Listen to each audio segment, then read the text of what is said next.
Hey everybody, Milton Davis here, and this is What Was I Thinking? If you have been following me long enough, you know I've been doing a series of videos called What Was I Thinking, where I talk about the ideas behind the stories and the books that I've written. And tonight I'm here to talk about my latest release, Muscadine Wine. You know, you guys have been seeing me talk about it for a while and this lovely cover. So I want to talk a little bit about the background about this book and how it came to be. But before I get into details about the book, I think I probably need to give you guys a little bit of background on who I am and how this story, how this book came to be. With the exception of the first 3 years of my life, I have lived in Georgia. I was born in North Carolina, Jacksonville, North Carolina. My father was stationed there in the Marines, and my family was there. And when I was 3 years old, they decided to return to Columbus, Georgia, which is where they were originally from. And from that point on, I lived and grew up in Columbus, Georgia. I went to college at Fort Valley State University in Fort Valley, Georgia. Most of my aunts and uncles who had been to college went to Fort Valley State, so I just kind of followed the family tradition. After Fort Valley, I came back to Columbus for a little while. And then after that, about a year in Columbus, I ended up relocating to the metro Atlanta area, which is where I have been ever since. Now, just because I grew up in Columbus, Georgia, and been living in Georgia all my life doesn't mean that I haven't been around. Thanks to one of the companies that I worked for, I actually ended up being able to travel the United States extensively. I've visited 38 states in the United States, so I've been around the country from the East Coast to the West Coast, and so I've seen the country, here and there, and I've seen different places and stuff like that. But I've never seen anything that compelled me to move anywhere outside of Georgia. So here I am. So let's talk about Muscadine wine. Um, I've been writing for a while now, and I have deliberately avoided writing stories that included any parts of my history in it or my life in it, with the exception of a few stories. And this book actually goes back, I would say, as far as 30 years. One of the stories in the book, Undercurrents, actually came from a vacation that my wife and I took to Jekyll Island. It was a vacation just before my first child, my son Brandon, was born. Because we were told by everyone, they said, okay, you're about to have your first kid. This is the last time you'll be able to go on a vacation and not have any kind of responsibilities whatsoever except for to each other. So we went to Jekyll Island, and it's our first time visiting there. Amazing place to go to at that time. They had the Driftwood Beach. They had a beach where the trees are hit by the wind so much that they've grown to where they're leaning away from where the wind blows and stuff. And the idea for Undercurrents came from one evening when I was sitting out on the pier on the Tidal Creek, actually looking toward Brunswick, and I was just amazed at how quiet it was. I've been living in Atlanta for so long, living in the airport. Never hadn't been in a situation in a long time where it was that quiet, and it was from that situation where that story Undercurrents came from. And then over the years, there were other stories that popped up. Grandpa's Hands is another story that came up that I wrote maybe like 8 or 9 years ago. Actually, it was my first story to be published in a literary magazine. Most of everything I've done has been, science fiction and fantasy, and this particular magazine was looking for stories from HBCU graduates, and so I sent them Grandpa's Hands, and they loved it, so they published it. And there's some other stories in there as well that have been written over a period of time. But as time went on, I decided I wanted to tell some stories that were really grounded in my experiences growing up.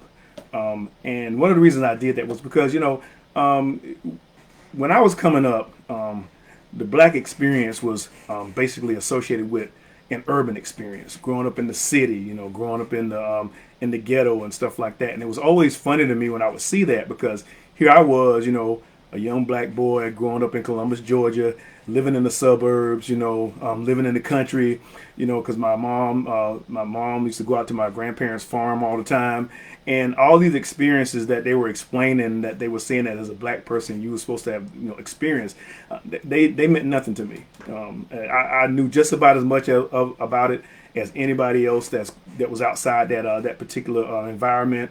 It was alien to me. When I was in the sixth grade, our teacher introduced us to this book about the Vice Lords, which was basically about a gang in Chicago. And I read Man, Child in the Promised Land. And these were books talking about the African American urban experience. But it was just as alien to me as it would be anybody else from where I was from, as far as what the experiences and stuff like that. Even though I had relatives that lived in the city, because their parents had migrated north, me personally, I had no experience with it. So I always wanted to write something that reflected where I was from and what I did. I was a country boy. We lived in the suburbs in Columbus, Georgia, but my parents, my mother's particularly, my grandparents had a farm. I spent a lot of time out there. There were a lot of woods around where I grew up, and I spent a lot of time in those woods. And so it was just something that was a part of a part of me and stuff. Columbus was unique because you had a military base, and because of that military base, we were exposed to people from around the world and different cultures. But basically, it was a southern city, a mid-sized southern city on the border of Georgia and Alabama, and that was where I came up. And each of the stories in this book kind of reflects that upbringing. Now, some of the stories are directly based on my own experiences. I basically take them and do composites of it. Other stories are based on the history of being in the South and incorporating a little bit of my experiences, maybe from location and names and different things like that.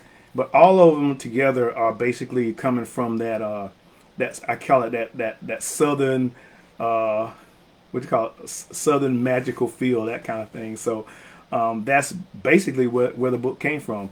The title is kind of an interesting story. It kind of comes from a couple of different situations.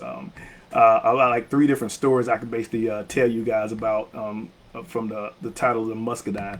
The first one I'll tell you is basically when I was in high school, I had a friend of mine. He was a couple of years older than me, and he was always into doing different things. If you have to be kind of older to remember that this used to be some commercials coming on TV from this company called Ronco, and Ronco had all these little gadgets and stuff that you can buy online. They had a pocket fisherman and all that kind of stuff. And a friend of mine decided to buy a winemaking kit.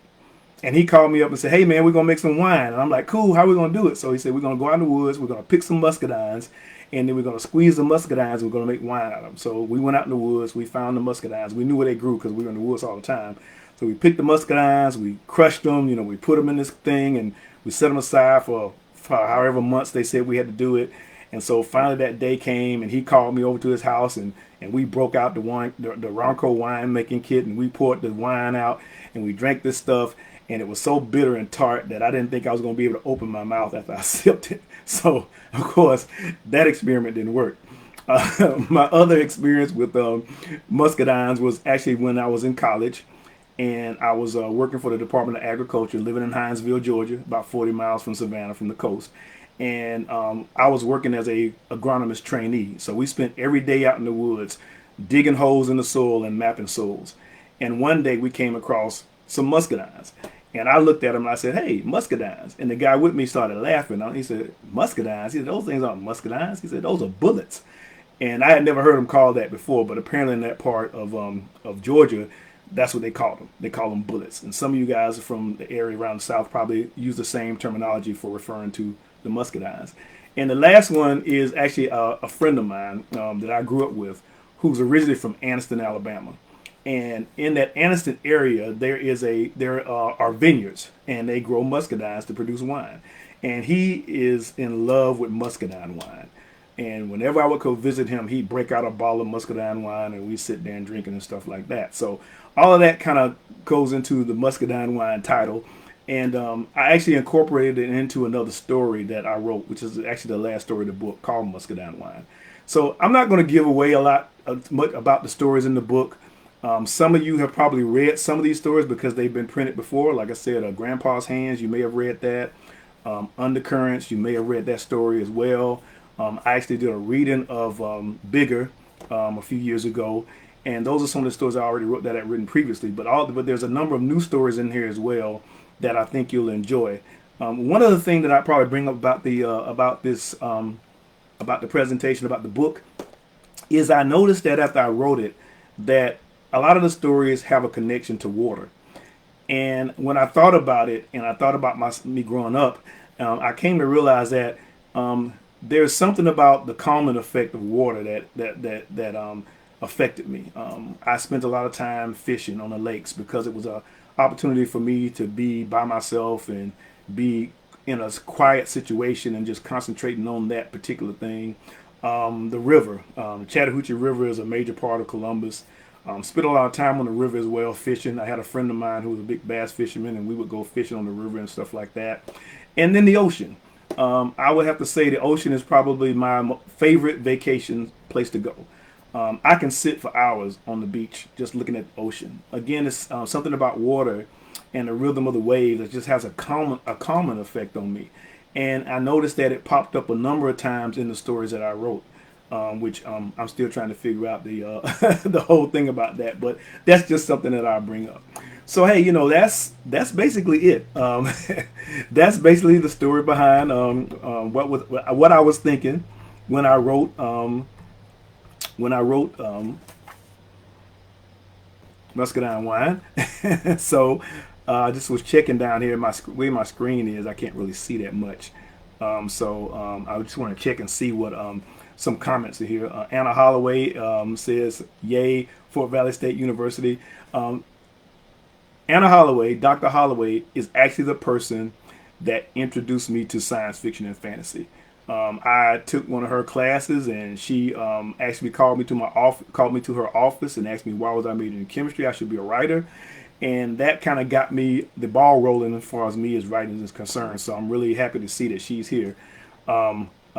Zigzag is here. Um, he says Muscadine Wine is in good company with Ray Bradbury's Dandelion Wine.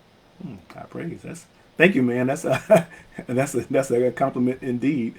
Um, but yeah, that's about it. As far as where the book is on sale, you can actually go to my website, www.mvmediaatl.com, and the book is currently on sale right now there. It's available anywhere books are sold. It's available at Amazon, Barnes and Nobles, just about anywhere that you would like to purchase it. If you live in a particular country or something like that where you want to purchase the book, just go to your local bookstore and say, "Hey, I'm looking for Muscadine Wine by Milton Davis." It's being distributed by Ingram. Most bookstores do work with Ingram, so they should be able to look the book up. Here's a shortcut. You can actually go to Amazon and get the ISBN number, give it to your bookstore. Then that way they can look up the book, and it will speed the process up easier, and then you don't have to worry about paying big shipping costs for me to ship it to wherever you're located.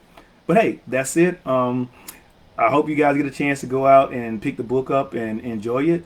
If you pre-order, your book will be on the way as of tomorrow, and you should receive it in about a week.